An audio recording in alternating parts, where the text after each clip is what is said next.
Hello and namaste. Thank you for tuning in. I am your humble host, the ever quirky, erratic, absurdist, and surrealist, incorrigible Mr. Zeppo. I totally jumped right over the. There's a the there. Should I take two and start over? Nah, let's just run with it. Welcome into my podcast. Thank you for welcoming me into your earballs. To make it serious, right now I'm going to put on my prayer beads.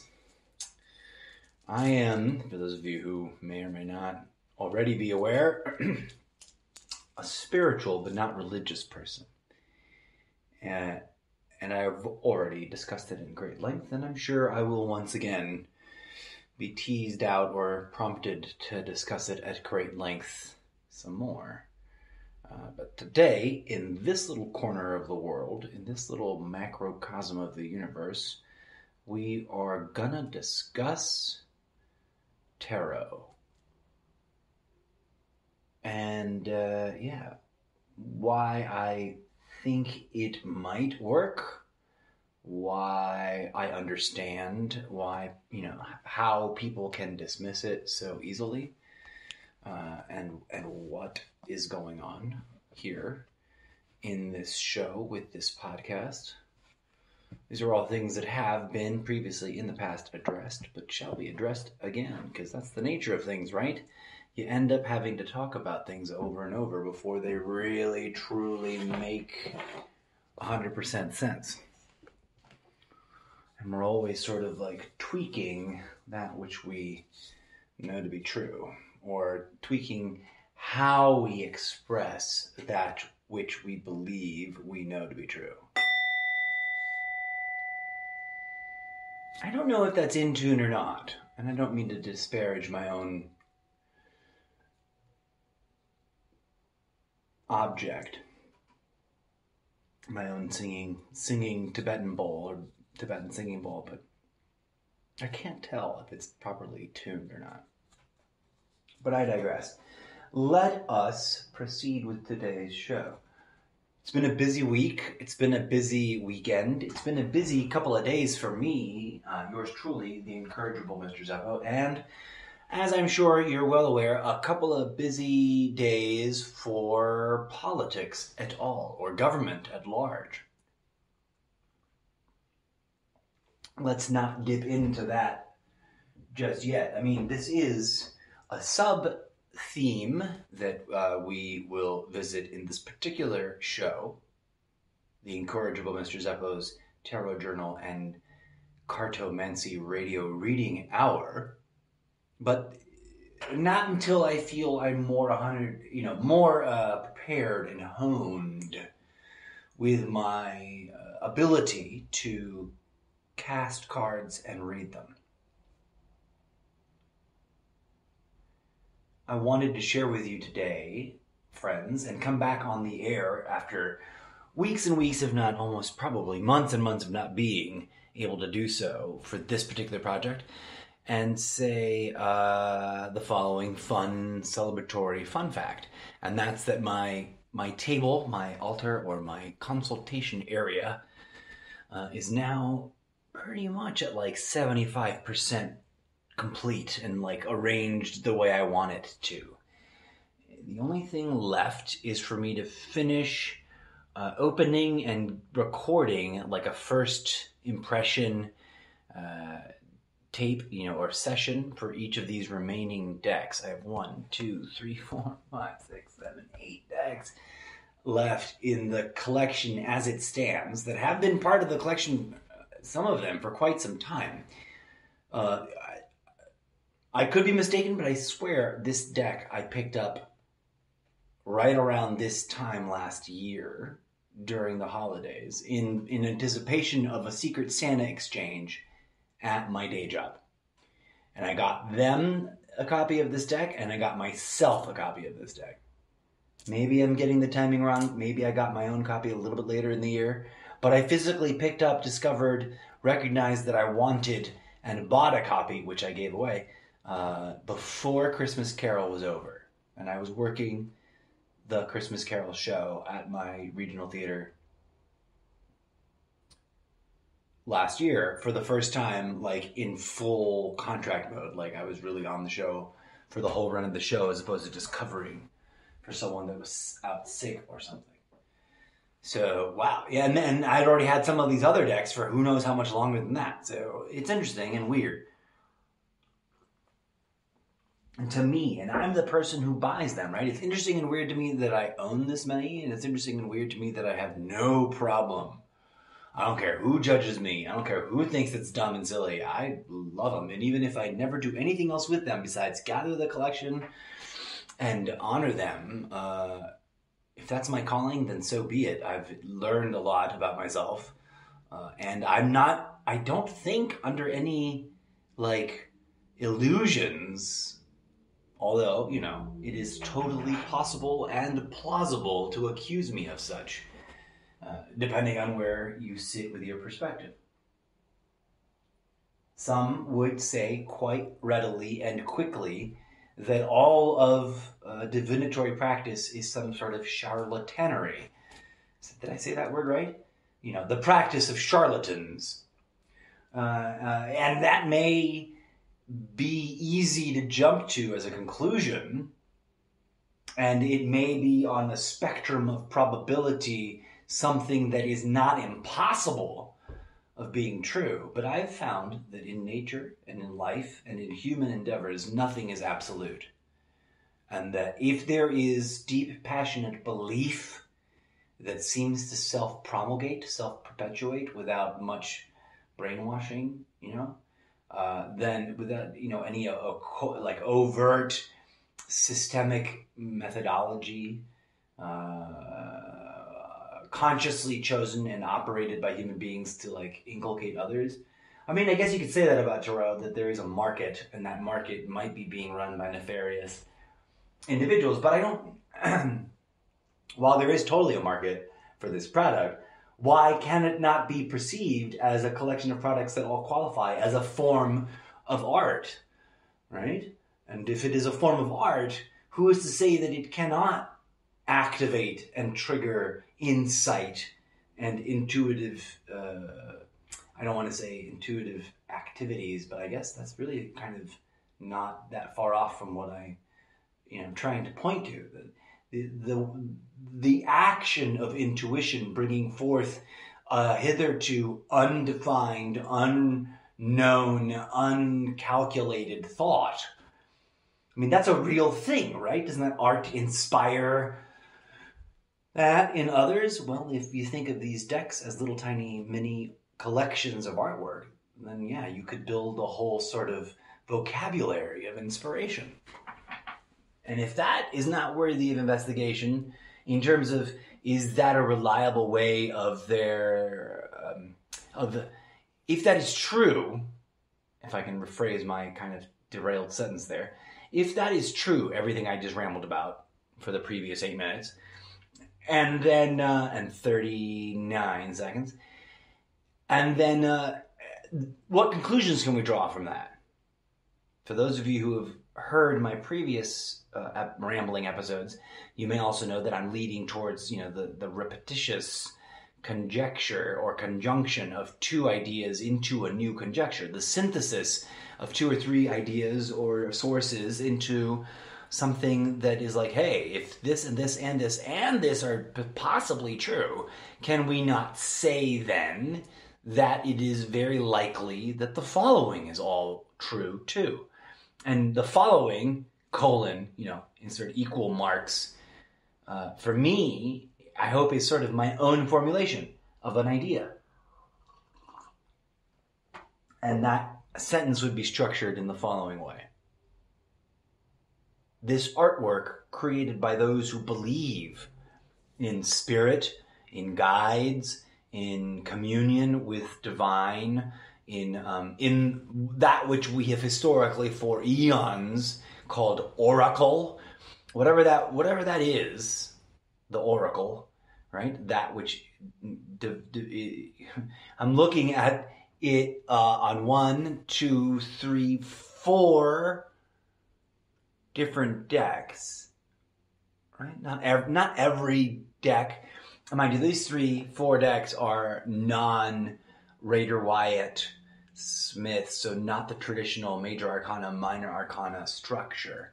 I don't think. Although they may tinker with it, they may utilize it in a sublimated way. I don't know. We'll find out, because we will be unveiling one of them in today's episode. Which one? I have not decided. I've been hesitant about it. But I digress.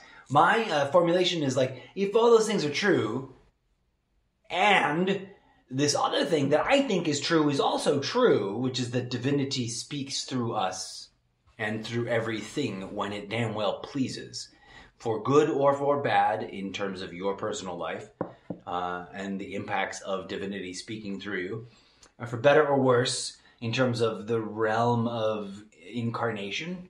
The divine thing will always puppeteer us and play out roles that it must play out, for it is us, and we are the expression being created by it. And the wisdom teachings from all around the world point to a natural, organic, flowers looking at the sun sort of connectivity to that level of inspiration and that level of inspired thinking / action.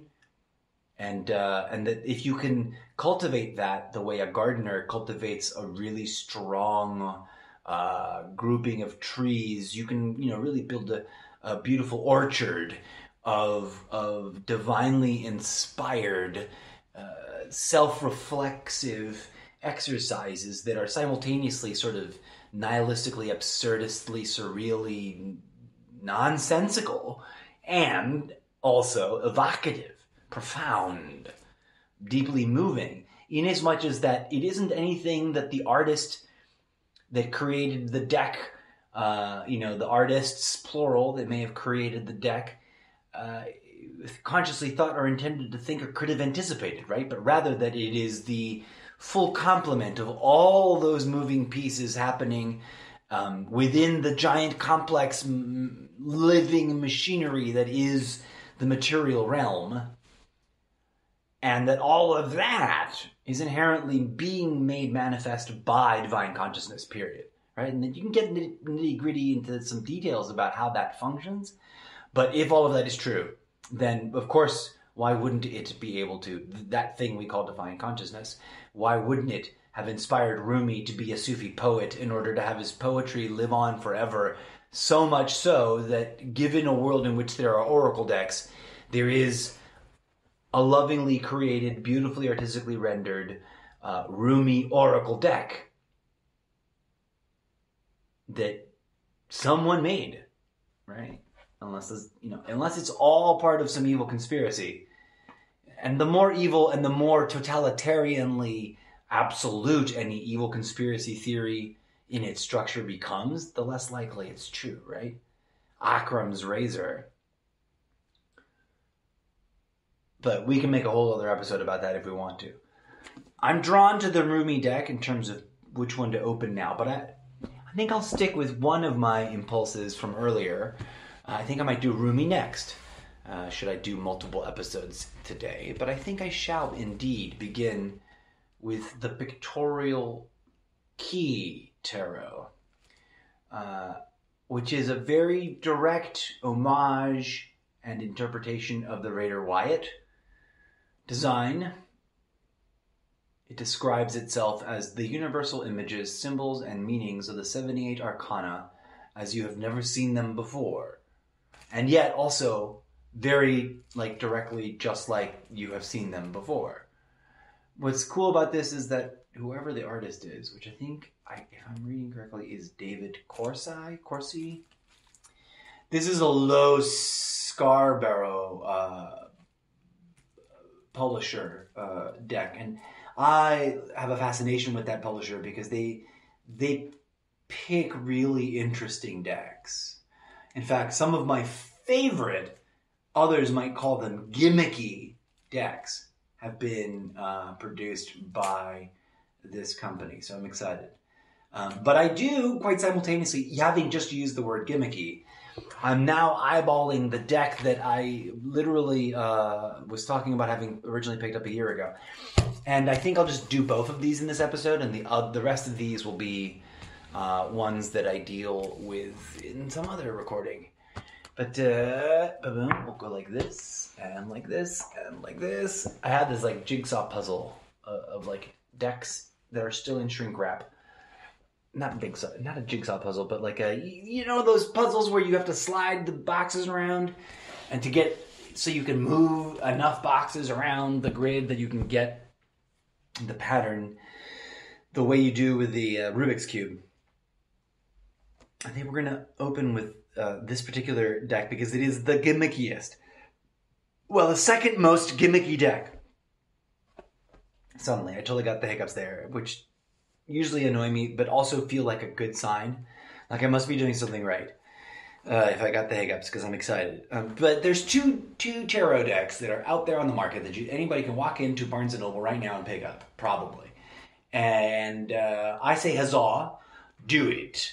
If you love this sort of stuff, no reason to be offended by those who judge it as gimmicky. I say give them a snooty finger or a British raspberry or a true genuine peace sign and put a pin in that because I've already made an episode and I'm going to come full circle, come right back around and talk about that later on when I reacquire my Mudras deck and return to that side project of many side projects on this podcast thing. But yeah, see, the thing is, like any commercial enterprise, like any market, right? When you're talking about things that can be objects that can be acquired, that can be simultaneously seen as memorabilia, despite whatever other function they have, they can be seen as collectibles, despite whatever other function they may officially have, then the rules of memorabilia and collectibles come to bear. They come to apply. Even if there's something somber and serious and pseudo-spiritual about them. And I, as a fan, despite the very simple, straightforward, and should be obvious to anybody who's into spiritual thinking or spiritual philosophy or spiritual history, anybody should know where this is going, right? If you're one of them, you're like, oh, I get where this is going.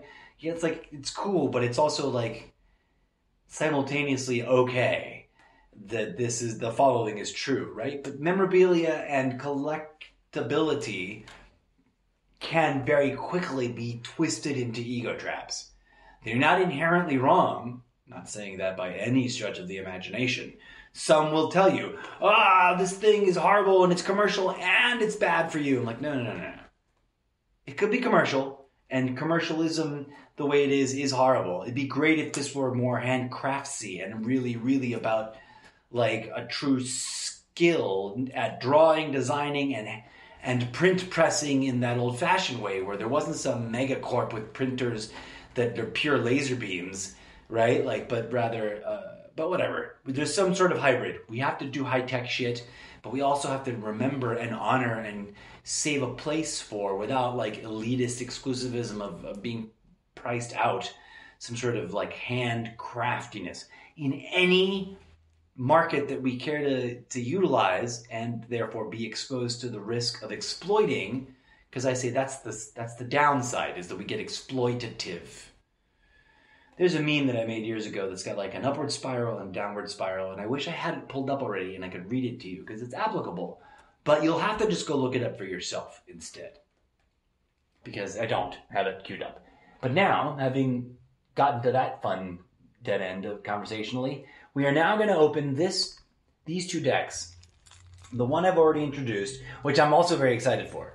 And it's not gimmicky so much. And the ones I referenced by Lois Scarborough, they're not really gimmicky in a way where I was judging them. I was just saying a snooty person in this world could conceivably have judged them as gimmicky. I think they're awesome and interesting and clever ideas. Worth exploring because if my theory is correct, then they probably add some value in some fashion to a traditional reading.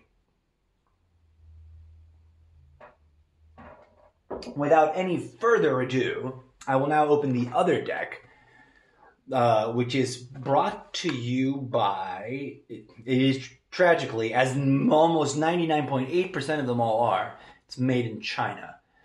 It's made by a company named Gate Force 9 in collaboration with Hasbro Toy Company and Wizard of the Coast Official Entertainment.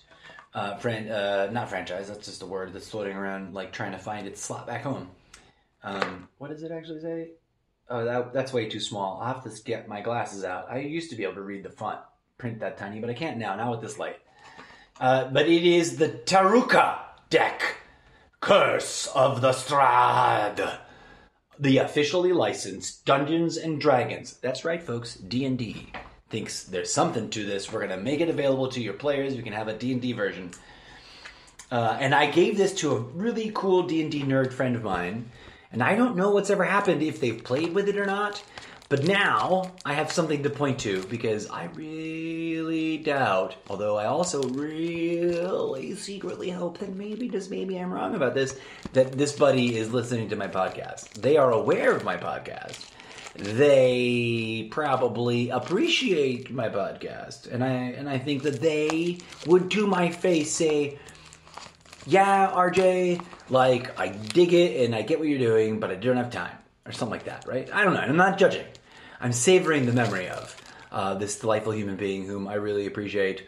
And sometimes get a little, like, cross with. Don't get me wrong. They can rub anybody the wrong way. And while it could be seen as a flaw, that's also a strength, right? Anybody will tell you that, one man's meat's another man's sword right through the fucking head. To mix analogies. But, yeah, let's read what oh, wait, let me finish unwrapping. Huzzah! Ooh, I love the feel of the box. I'm a big tactile person. And I love a good paper product box. Trust me, like it's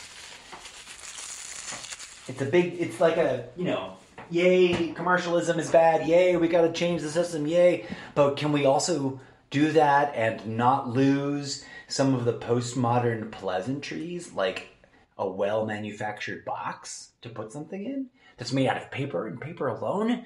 Of course we can. We just got to make it out of hemp. And we got to make sure that the machines run out of hemp oil, not regular, not because, carbon is evil and we have to tax it, but rather because hemp is way more sustainable than any other paper source that I'm aware of. And if I'm wrong, show me. I'm not from the show me state, but I get along with any motherfucker from out there, because it's like, yeah, I try to do research, and I update my understanding and reasoning of facts as soon as you give me real, hardcore, verifiable information. So, part of the mission of this particular show, the Tarot Journal and Cartomancy Radio Reading Hour, is to give a real-life, non-bullshit attempt at learning, teaching myself, and understanding how to teach others my own self-engineered system of multiple deck interpretation. To that end, I'm excited to welcome this new deck to my collection, Tarokka deck. And now this is the flavor text on the back of the box. Now this is going to be all weird and goofy for any of you who are tarot nerds but have never heard of D&D. It's not, no kink shame here, but it's not some weird kink thing. It's not, right? Like Dungeons and Dragons is a tradition unto itself in America that has, withstood a long enough test of time to prove that there's a market for it and that people love it, and that great art can be created within its confines, and it provides people a fun, exciting, goofy game to play that you can waste your life away on, but you can also just play responsibly every once in a while and have a great time with friends and be social and have a great time and do it yourself with what, my friends? The beautiful power of your imagination. Now, some people will automatically say, Mr. Zabo, the imagination is entirely a product of the mind and therefore untrustworthy because blah, blah, blah, blah, blah, and it's bullshit. And I'm like, well, I say bullshit to you, sir. Because, is not your imagination very much the pinnacle of the product of nature? The very universe itself went into creating it. Is it always inherently wrong and bad? Probably not. I digress. That spiraled way out of control. the Tarokka deck with 2 Ks, which is a little weird because then you're 1 K away from something poo bad. I don't want it in my games. I don't want it in my names. I don't want it in... You know what I mean? But okay. Setting that aside, it's going to be all Dungeons & Dragons-y, so brace yourself.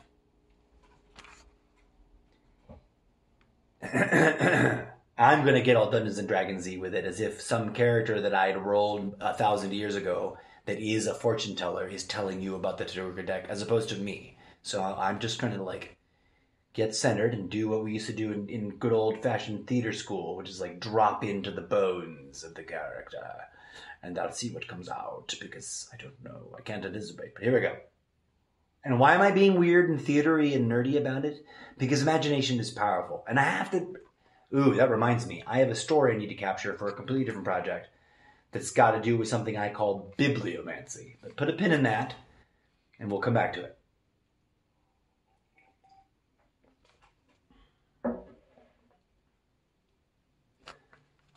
The Visanti have long been masters of fortune-telling. In the hands of a Visanti seer, Tarokka cards can tell tales of the future and provide answers to many a dark and mysterious question. Quote, many doors will be opened, many secrets will be revealed. Don't ask me how or why. Just follow the message of the cards. Rudolf van Reichten includes 54 Tarokka cards, handy for a trek through Barovia, as well as a Prophet's Gambit, a card game for 3 to 5 players. Art by Chuck Lukacs. So it's simultaneously a card game produced by Gale Force 9, not Game Force 9 or whatever I said earlier because I couldn't quite read it. I found there's more text on the bottom and I'm going to read it all. Don't nobody sue me. I'm trying to be an internet influencer and I hope I'm not violating any trade law. I'm just going to read all the thing and I'm going to tell you that I have already paid for this product and that I want you, not because someone else is paying me and not because I'm profiteering on you buying it. You're not buying it from me. You're going to go buy it from Barnes & Noble or whoever the real profiteers are. Gale Force 9 and the GF9 logo are trademarks of Gale Force 9 LLC, Dungeons & Dragons, and D&D, Wizards of the Coast, and their respective logos are trademarks of Wizards of the Coast LLC in the US and in other countries. Copyright 2018. Wizards, period. All rights reserved. It's manufactured by Hasbro S.A. in where is it? Rue Emile Bouchat, 31, Delmont CH. Where is that? What state starts with a C and has an H in it? Cincinnati is a city. What the fuck state? Hasbro S.A. I'm terrible. I'm not good at geography. What is that? I wish I'd been made fun of for years because of this.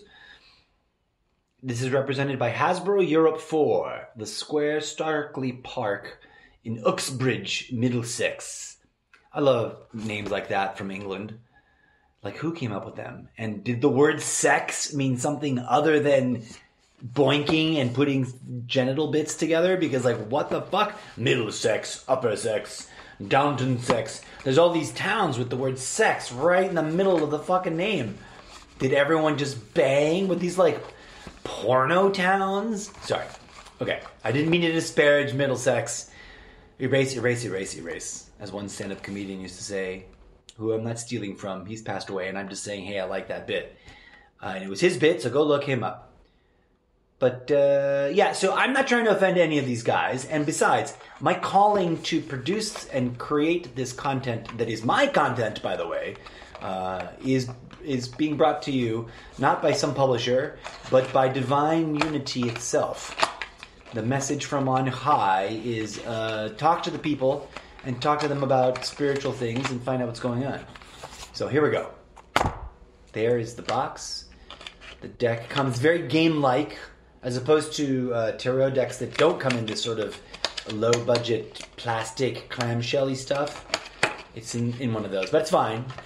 And it's literally playing card size.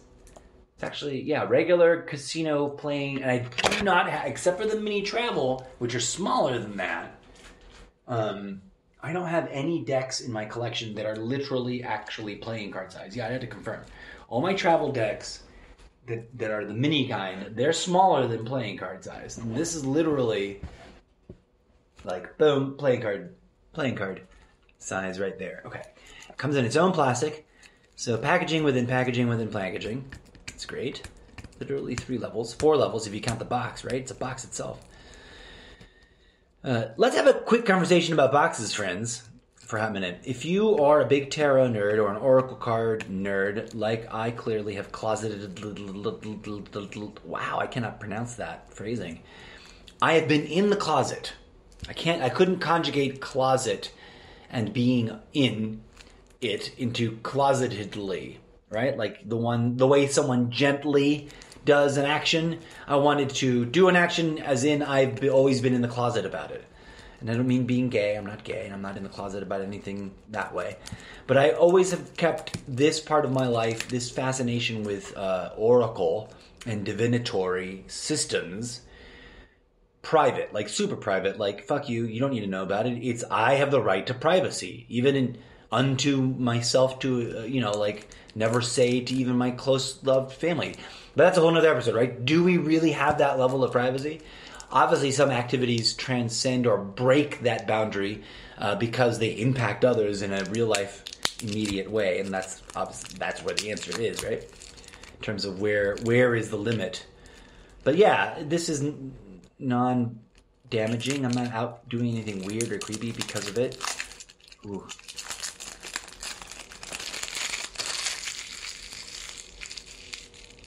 Okay, the very first card is an artifact card. The very next card is a beast card. And then the very next card after that is a Dark Lord. And there's a lot. And they're unfortunately, they feel like plastic coated and like the wrong kind. The kind that doesn't make playing with them and shuffling them easy at all. But there's definitely a weird system here. And I think that there is an arcana. Yeah, there's the artifact. The first artifact I had is a vampire skull in a jar. Very Dungeons and Dragons. The beast, that was the very next card. I don't know if these cards are stuck together. There's another card here. There might be. They feel very thick, so I'm suspecting it of being 2 cards. No, that might be the actual thickness. I don't want to break the card, right? The back of the deck has a cool D&D tribal band over a like dark sun, black hole sun kind of background print, and it's all black and white, which I would rather color. I love color. I love detail. I want the color to help me and inform me. And I think perhaps you can hear it in the cards, very new. Like I'm trying to like fan them, and there's a big block that's like, nope, sorry, not going to spread. I'm not trying to break anything here. It's just plastic coated. This is clearly, I think, after looking at them, probably intended to be more of a game akin to playing cards than it is a divinatory system. But I'm going to work with it. And I'm going to read the book, which curiously, I don't see anywhere. Oh, snap.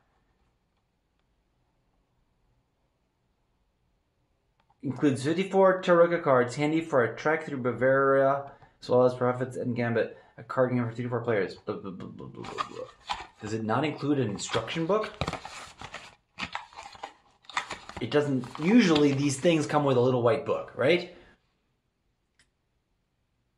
And please retain package for future reference. That's an interesting thing to say. I've never seen that on a tarot deck. So, okay, there's no apparent instruction book. I'm gonna have to look this shit up. That's curious. There's definitely... Okay, so I was reviewing the decks again. The very first, looking... The way it came out of the packaging, there seems to be a system of suits. There's definitely, in the corner of the cards, around the artifact and this beast, which is a gross, dungeony beast, and the Dark Lord, which is a gross, dungeony, Dark Lord type person, there's a crown at every corner. Oh, on the bottom, no, wait, hold on. At the top, there's the word Dark Lord in a frame that's got, in beveling. And then on either corner, where there's usually the pip of like a standard playing deck, there's usually the number of the pips rather, and the name of the image that is the suit, sort of, or something like that. There's a crown in a circle, and then directly below, it's the same, upside down, although slightly different, because on the bottom corners there's also a circle, and in them upside down is a similar crown, but it's upside down. And on the bottom one there's 2 candles, and this is true of all the cards. Okay, cool. So crown, crown, crown, crown, crown, crown, crown, crown. It's several cards, and then the crowns stop. This looks like enough cards to call it a suit. I don't know how many that is, but there you go. And then we're in Pentacles. Very much like... And then, maybe this was Major Arcana, because that didn't have numbers. I said numbers earlier, and I was like, in the place where there would be numbers, and there wasn't numbers, right? The Pentacles, though, the very first one is a wizard, and there's 4 pentacles in the circles, right? By the way, the size, if I didn't say, the bottom circles have candles on them in candle holders. The one on the left is short and burnt low, and then the smoke rises up and resembles the tribal band work on the back of the cards. And the one on the right, the candle is much taller, more newer, and is still burning. But they both have like a tribally smoky swirl thing that leads up and connects to the other symbol. So this next card in the Pentacles deck, a suit, has a number. So there's 1, 2, 3, 4, 5, 6, 7, 8, 9, and then the symbols change. Now we have a suit of swords. So there's Pentacles, swords. So yes, that must have been the Major Arcana. Swords, right? Let me get to 8, 9 with a torturer at the end of it. And then we get a rogue, which is the beginning of a new suit. And this suit has like a Medusa face or some kind of woman. Maybe it's a coin in the circles depicting... Yeah, it would make sense. Duh, coin. Crowns. What are crowns? I already said. These are the Major Arcana. So there's Pentacles, suit of Pentacles, that's standard. Swords, that's a standard. This would be coins, right? That's a standard. Duh. Took me a hot second to figure that out. Boom, there's the whole suit. 7, 8, 9. Then we have the priest that opens the wood one, and it's a circular shape, but you can tell it's like a shepherd's crook, and or maybe a bow and arrow, like the center of it laid on top of it. But I'm gonna guess this is like staves, right? This is wood. This is definitely like made of wood, and this is definitely the earthy people. These are all like low level people that have high level titles. They're humble people. There's a shepherd with a crook, a very prominent staff. There's a lot of tree imagery. There's a lot of wood. So the monk has no staff and no scepter, no nothing that's made of wood, but he's got his barrel and his clasp. That's very Dungeons and Dragons, right? The missionary, I don't know, he looks like a zombie, and there's zombie or a vampire. But he's got a book that's got a symbol on the cover, which is the same symbol. Then there's the healer, and they're working with wood as they heal someone, and they've got like fucking... Ooh, I didn't see that the first time. But the healer in the wood suit has little tiny needles, which may, I guess, theoretically be wooden needles, and doing some sort of acupuncture. The wood I was thinking was that they've got incense burners in the back. Okay, so you can see, the druid is standing next to very big trees that are old and blah, blah, blah. The anarchist has burnt the city down and is dressed like an archer. Okay, so you get it. So there you go. So it is very possible to read divinatorily because there's the major arcana, clearly, and I just have to figure out which one's which, what is what, and if there's specific meanings, which is why it shocks me that there is not a little white book that should be all worded in the language of the campaigns that this is set in, right? The Barovia and the Prophet's Gambit. I'm going to have to go digging and see, like, what is the correlation. So from memory, this in theory would be the Fool, this artifact. Beast would be the Wizard. Broken One would be... what's her name? The first female archetype. So who knows? There probably isn't a one-to-one. Here's a Seer character. Who knows what that is? There's a Ghost. Executioner, Horseman. I could think of a couple of different people that could be, or characters. All right, we'll see. We'll see what happens. I will see if there's a little white book for the Tarokka deck available on the interwebs. Perhaps there is, right? Perhaps that is possible. And in the meantime, I will just welcome it and honor it and thank it and ask it really quick if there's anything it would like to share with me right now. And I'm just going to fan it out, see if anything comes of it. If any weird things happen. Well, it stopped right there, so I'm going to read this top card. It broke off, and the rest of there's still a good 10, 15, 20 cards there. Then they just slid all together as one unit. All right. I drew number 1 in the coin suit, Swashbuckler. What does it tell me? There's the Swashbuckler is a woman. She's holding a sword in action, and she seems to have just flipped a coin. I'm unsure because there could be all kinds of not tarot, oracle-y things that are embedded in D&D. But I'm going to take a picture of this, if I can, with my recording device. And then we're going to pause everything and move on to part 2, a new episode where I was going to call it a part 2, but this is just right. I'm going to move on to another episode where I welcome the new deck in. Okay, let's take a picture of that.